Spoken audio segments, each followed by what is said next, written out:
जिस मुकाम पर पहुंचा है, इसमें हिमाचल निर्माता और प्रथम मुख्यमंत्री डॉक्टर यशवंत सिंह परमार का योगदान हमेशा गौरव और सम्मान के साथ याद किया जाएगा। आज के इस शुभ अवसर पर मैं सभी के प्रयासों से प्रेरित होकर हिमाचल को नई ऊंचाइयों पर ले जाने का अपनी सरकार का संकल्प दोहराता हूं। मेरी सरकार के लिए सत्ता सुख का नहीं बल्कि सेवा का साधन है। पिछले 2 वर्षों में हमने एक ओर जहां हिमाचल को आत्मनिर्भर और सबसे समृद्धशाली राज्य बनाने की दिशा में समर्पित प्रयास किए हैं, वहीं राजनीतिक और आर्थिक चुनौतियों के साथ साथ इतिहास की सबसे बड़ी प्राकृतिक आपदा का भी मजबूती के साथ सामना किया। पिछली सरकार हिमाचल प्रदेश पर 75,000 करोड़ से अधिक का कर्ज तथा कर्मचारियों की देनदारियों के रूप में लगभग 10,000 करोड़ रुपए का आर्थिक बोझ विरासत में छोड़ गई है। भाजपा सरकार के खराब वित्तीय प्रबंधन के कारण आज हिमाचल को कर्ज का मूल और ब्याज चुकाने के लिए भी कर्ज लेना पड़ रहा है, लेकिन लोन को लेकर कोई भी राज्य अपना गुजारा नहीं कर सकता। इसलिए हम अपने संसाधन जुटाने पर ध्यान केंद्रित कर रहे हैं। अगला वित्तीय वर्ष प्रदेश की अर्थव्यवस्था के लिए चुनौतियों भरा है, लेकिन प्रदेश की जनता के सहयोग और देवी देवताओं के आशीर्वाद से हमारी सरकार पूर्व की तरह इस चुनौती का भी मजबूती के साथ सामना करेगी। वित्त वर्ष 2021-22 में जब भाजपा की सरकार थी, तब प्रदेश को 10,249 करोड़ रुपए की रेवेन्यू डेफिसिट ग्रांट केंद्र से मिलती थी।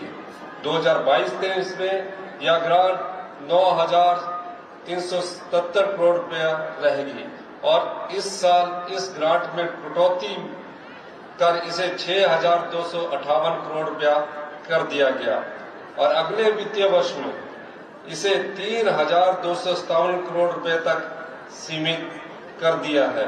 फिर भी हम सीमित संसाधनों के साथ हिमाचल प्रदेश को विकास के पथ पर आगे ले जाने के लिए वचनबद्ध है। आज से 4 साल पहले पिछली सरकार के समय जो 10,249 करोड़ रुपए की ग्रांट थी, उसे अगले साल के लिए 3,257 करोड़ रुपए करने का मतलब है कि विकास कार्यों के लिए 6,952 करोड़ रुपए कम कर दिए हैं। इतना ही नहीं, केंद्र सरकार ने पोस्ट डिजास्टर नीड असेसमेंट का 9,042 करोड़ रुपया भी अभी तक नहीं दिया है। यह पैसा प्रदेश को वर्ष 2023 में आई आपदा के कारण हुए नुकसान के लिए दिया जाना है। इसकी रिकमेंडेशन भारत सरकार की टीम ने ही की है, लेकिन अभी तक यह पैसा नहीं मिला है।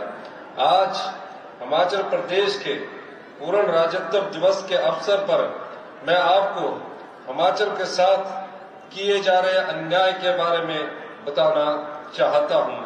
मैं यह भी बताना चाहता हूं कि हम इस अन्याय को सहन नहीं करेंगे और अपना हक लेकर रहेंगे। हमने रुके हुए विकास कार्यों को फिर से चलाने के लिए लोन लेने का फैसला लिया, क्योंकि विकास कार्यों को रोका जाना गलत है। हमारी सरकार को बने हुए अभी 2 साल हुए हैं, लेकिन परिस्थिति यह है कि पुराने लोन के मूलधन और ब्याज को चुकाने के लिए भी लोन लेना पड़ रहा है।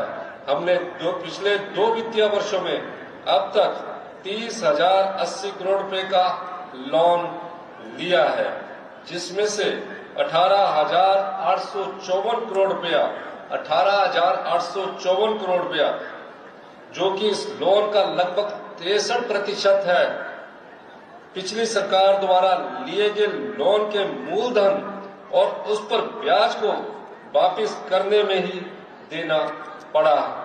लेकिन हमने राज्य के अपने संसाधनों को बढ़ाने की भी बात की है, जो कि 1971 में हिमाचल के पूर्ण राज्य बनने के बाद से अब तक किसी सरकार ने नहीं किया।